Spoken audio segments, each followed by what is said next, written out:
He had a second phone hidden inside a ceiling panel in his home office. She found it by accident while checking a potential water leak. What was on that phone wasn't an affair. It was something she hadn't considered, and in some ways it was harder to process than cheating would have been. Lena and her husband Kevin had been married for 7 years. Solid relationship by most measures. 2 kids, shared finances, the kind of partnership that functions well without being particularly exciting. Kevin worked from home 3 days a week, had his own office at the end of the hall. The ceiling panel in that room had always been slightly uneven. She'd been meaning to check it for a year. The phone was a basic model, no brand case, in a small Ziploc bag.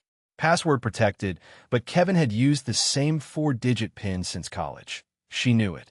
She stood in his office for 3 minutes, deciding whether to look. She looked. What she found was not another woman.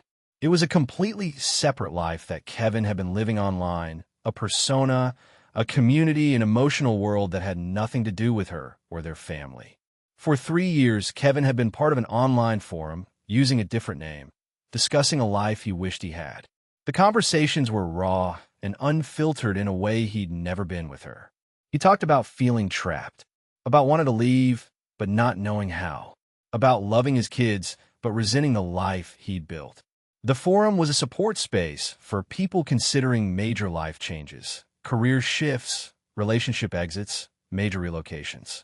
Kevin had been talking to a community of strangers about wanting to leave his marriage for 3 years. In detail, with dates and incidents she recognized.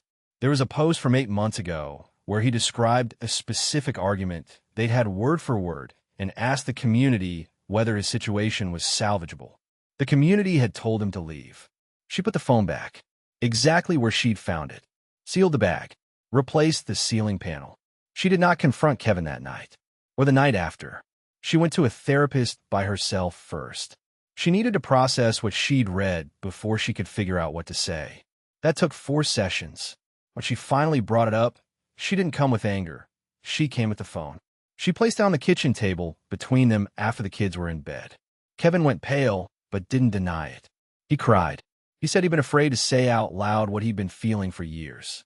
She asked him directly, "Do you want to leave?" He said he didn't know, and she said that was the worst possible answer. They went to couples therapy. It lasted 14 months. At the end of it, Kevin said he wanted to stay and work on the marriage. Lena said she wasn't sure anymore. The irony she describes is that finding the phone didn't end the marriage, but knowing he'd been secretly hoping for an exit for 3 years made it impossible for her to feel safe in it. They eventually separated amicably 2 years later. The kids are doing okay. They're both doing okay, just not together. The thing nobody tells you is that the scariest betrayal isn't always the loudest one. Sometimes it's someone lying next to you at night and privately wishing they were somewhere else, and never telling you, never giving you the chance to fix it, just quietly building an escape plan while you're building a life. That's what the second phone was. Not an affair. An emergency exit he'd been mapping for years. Is staying in a marriage when you're secretly planning to leave a form of betrayal? Tell me what you think.